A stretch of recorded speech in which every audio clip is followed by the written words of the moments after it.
Okay, let's dive in. Picture this scene Anthony Bourdain paints right at the start of Medium Raw. Hmm. You've got America's culinary elite, right? Top chefs, Hmm. all gathered in some secret room.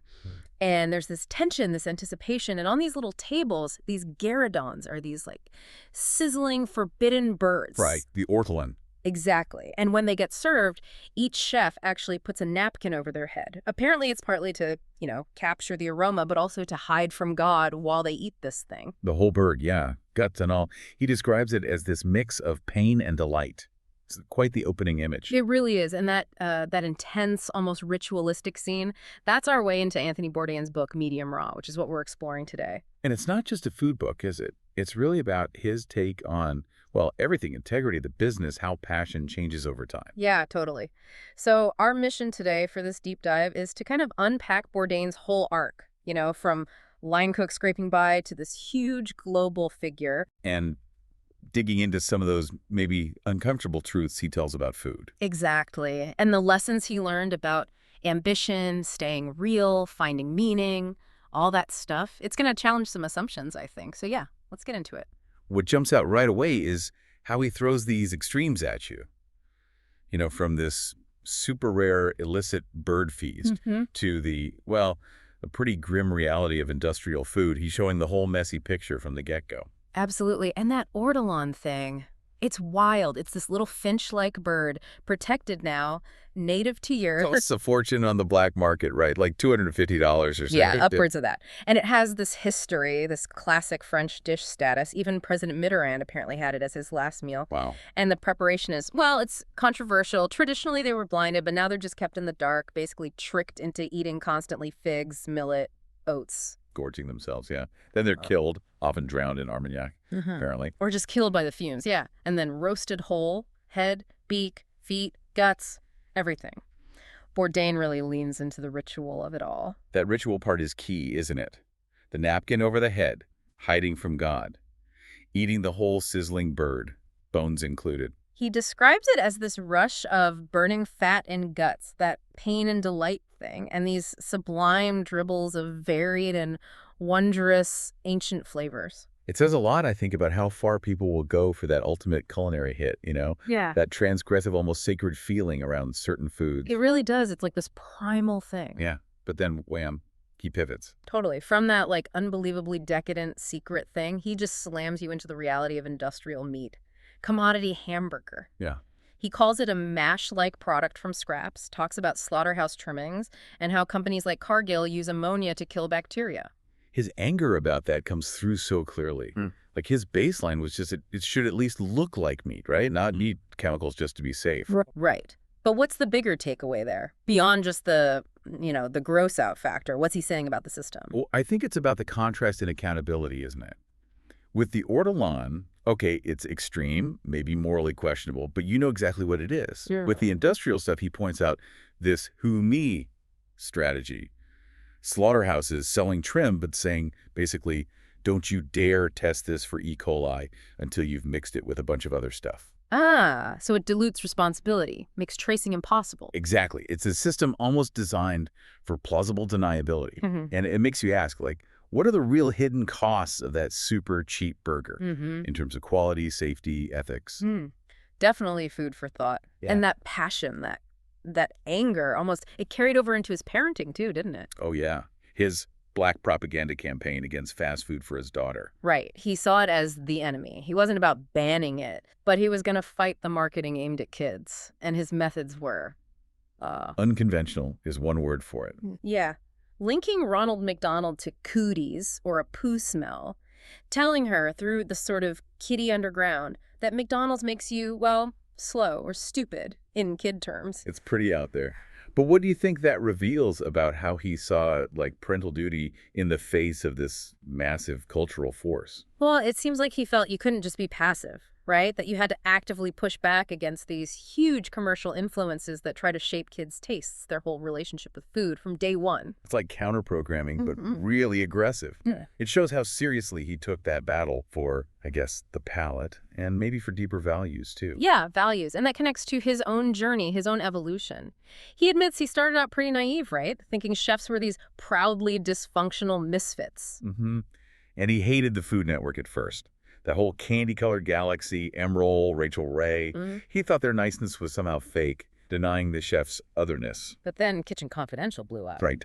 Huge literary success, which kind of inevitably led to TV offers. And he was super skeptical, didn't even shower or shave for the first meeting, famously. Yeah, he was almost annoyed by it. But then, with a cook's tour, somehow the network just let him be him. It's weird, right? Smoking, cursing, going wherever.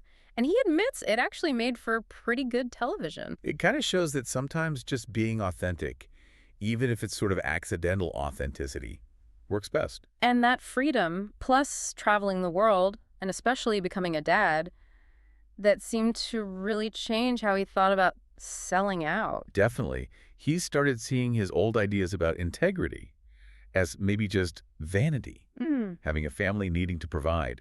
It just shifted his whole perspective on things like endorsements he would have sneered at before. He even mentions Emeril Lagasse explaining his own reasons for sticking with TV despite network issues, saying there's a difference between, negotiating your price and actually compromising your core self. Yeah, exactly. It's that classic tension, isn't it? Artistic purity versus, well, paying the bills and taking care of people. And for Bourdain, fatherhood was the catalyst that forced him to rethink what selling out even meant. It wasn't just about money, it was about responsibility. But he still clashed with the corporate side, right? Like with the Food Network wanting him to do parking lot tailgate parties instead of traveling. Oh, absolutely. He got really frustrated with executives pushing shows like Unwrapped while he wanted to explore, strange food in faraway places. That encounter he describes with the executive Brooke Johnson, the black hole of fun, Yeah. that really seemed to crystallize for him that their vision and his were just totally different. That friction between the creative drive and the corporate machine. But he could still respect craft, even if it wasn't his style. Like with Thomas Keller, he wasn't always a fan of those super elaborate tasting menus. Right, he critiqued that kind of dining sometimes. But he loved Keller's Bouchon restaurants, the more casual ones. He saw that as a good thing, not a compromise. It seems like genuine skill, wherever he found it, earned his respect. Yeah, I think that's fair. He appreciated the mastery. And speaking of mastery and the reality of the kitchen, he had some pretty blunt advice for anyone wanting to become a chef, didn't he? Oh, yeah. No punches pulled there. Yeah. Culinary school, not always the golden ticket. Physical fitness. Yeah. Absolutely crucial. He basically says if you think you're too fat to hack it, you probably are. Ooh, tough. And ageism is real. He calls the kitchen a pure meritocracy where there's no lying. Your skills, your endurance, that's all that matters. And he had regrets, too, right? About not aiming higher earlier. Yeah, he felt he kind of doomed himself to second and third and fourth tier kitchens because he didn't push for the absolute best places right at the start. It shows the brutal reality behind the sort of glamorous image of chefs. It really does. It's not for the faint of heart, clearly. Which brings us to Just No Thomas. Yes. The fish butcher at Le Bernardin. What a portrait that is. It's incredible. This guy, kind of an unsung hero, earning a spectacular salary, full benefits, total autonomy, working by himself. The level of detail is amazing. 700 pounds of fish a day. 700. And the hygiene, a new towel for every single wipe, making these perfect, precise cuts for a 3-star restaurant. No wasted movement. And his mindset. I don't trust the blood for meat. Without work, we are nothing. That quiet dignity. Yeah, and acknowledging that maybe the system isn't fair, they give too much to some people and nothing to everybody else, but without bitterness, just finding his own peace in the work and his family. And Bourdain, this famous chef, admits he wouldn't dare touch a fish there. Right. I would never dare to put a knife to a piece of fish at Le Bernardin. It's such a powerful reminder that true mastery, real skill, often happens quietly, away from the spotlight, just pure dedication. It really emphasizes the dignity in that kind of focused, skilled labor.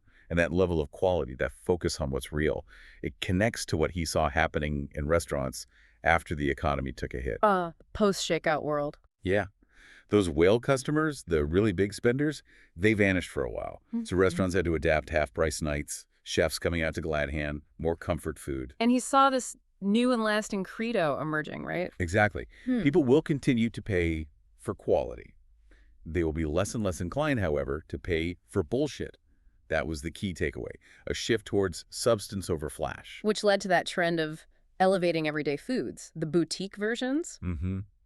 The designer burger, like that $26 Black Label burger at Minetta Tavern, artisanal pizza, gourmet hot dogs. Suddenly, simple stuff became high-end. This great fragmentation, as he sort of hints at. So is that a good thing? Making quality more accessible? Or is it like just making basic food expensive in a new way? That's the question he raises, isn't it? Is it democratic? Or is it just co-opting humble food? He notes how the rich are now paying top dollar for things like hooves and snouts, stuff the poor used to eat out of necessity. It's a complicated shift in what we value. Definitely complex. And Bourdain himself had really complex views on people too, like Alice Waters. Oh, yeah. That's a fascinating one. He gives her credit for starting a cradle of revolution at Chesbanice. But then he calls her Pol Pot in a moo-moo. Right. Sharp criticism of what he saw as hypocrisy, like burning tons of wood for one egg on TV or claiming local farms that were actually a 12-hour drive away. And those school lunch ideas, flowers on the tables, he found that totally out of touch. Yeah, he really questioned the practical application of her ideals, but then he kind of lands on respecting her as essentialist, someone who just truly appreciated the good stuff wherever it came from and channeled that passion like nobody else had before. So it's like he admired the original impulse but struggled with the execution or the persona.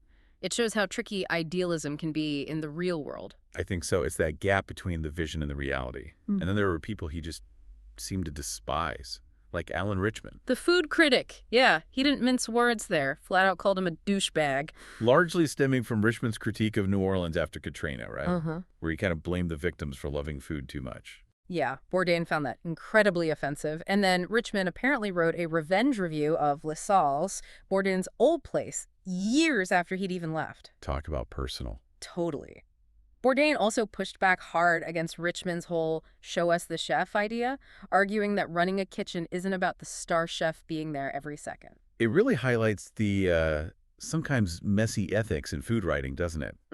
When does critique become a personal vendetta? How does that affect things? Good question. It feels like a blurry line sometimes. It does. But then there were chefs Bourdain seemed deeply fascinated by, even if their approach was intense, like David Chang. Yeah. Driven by rage or fear, as Bourdain put it. Chang's whole philosophy of embracing failure. Bourdain quotes him saying he fucked it up twice. And that fucking up was, in each case, absolutely essential to his success. That's pretty raw, and Chang is constantly pushing, terrified of losing what he's built. And his methods reflect that intensity, like the reservation system for Momofuku Co., a lottery. Even his own parents had to enter the lottery. No special treatment. Wow. And his description of an ideal day is basically just work. No yelling, cooks taking initiative. He talks about this weird ability to think what the other person I work with is thinking. It's this relentless, almost obsessive drive. It's a very different model of leadership than the calm, collected ideal, isn't it? What does that tell us? I think it shows there isn't just one path to excellence, right? That passion, even fueled by difficult emotions like rage and fear, can be incredibly powerful. And that maybe owning your failures is part of innovating. It's about constantly challenging yourself. And Bourdain himself certainly had his own share of anger. It's like a constant thread. Oh, definitely. He talks about his reptile brain kicking in when he saw people doing bad things to food on television or disrespecting ingredients. He admitted he used to be frankly brutal with food himself, but evolved to see disrespecting it as fundamentally wrong, a sin, evil. That's strong language. It is. And the anger wasn't just professional. It was personal towards his parents, his brother, even himself. And he comps to being genuinely angry still at vegetarians. Not the people, but the principle. Right. He saw it as rejecting something fundamental about food and life. But the most extreme example, maybe, is that story after he came back from Beirut. Oh, the email. Yeah. A vegan friend sends him this heartfelt plea about stray animals, and Bourdain just unloads. This furious email basically saying, "Are you kidding me? I just saw humans being treated like animals, children blown apart. Animal welfare is a luxury we can't afford when human life is this cheap." It's incredibly harsh. Shocking, really. It is, but it underlines how deeply his experiences shaped his perspective, his fury. It shows where his lines were drawn, very starkly. It came from a place of visceral reaction to profound suffering he'd witnessed. That anger is definitely a defining part of his voice in Medium Raw. It really makes you, the listener, think, okay, what makes me angry when it comes to food? Where are my own lines? What's the bullshit I won't stand for? Yeah. So we've covered a lot of ground here, from, the crazy highs like that ortolan feast, down to the grim realities of industrial meat. And his own personal journey, integrity versus fame, the impact of fatherhood, plus his takes on craft, the changing restaurant world. Right. Witnessing these powerful, often angry forces that shape what we eat and how we think about it, his critiques, his admirations, his whole evolution, gives you a lot to chew on about authenticity and finding purpose. He really wrestled with those things, didn't he? Even with all the success. Yeah. He saw a world changing incredibly fast. Right. Everything has changed in 5 years, he says. And he felt only the big things, the platonic ideals like love, truth, loyalty, really last. He constantly pushed against the easy answers, the comfortable path, the inauthentic stuff. His work kind of forces you to look harder at your own relationship with food and maybe the values behind it all. Absolutely. So maybe a final thought for you, the learner listening to this. In this world where food trends and choices are always shifting, what's the one platonic ideal, as Bourdain might put it, that really guides your appetite? Not just in the kitchen, but maybe in life too. What's the bullshit you're just not willing to pay for anymore?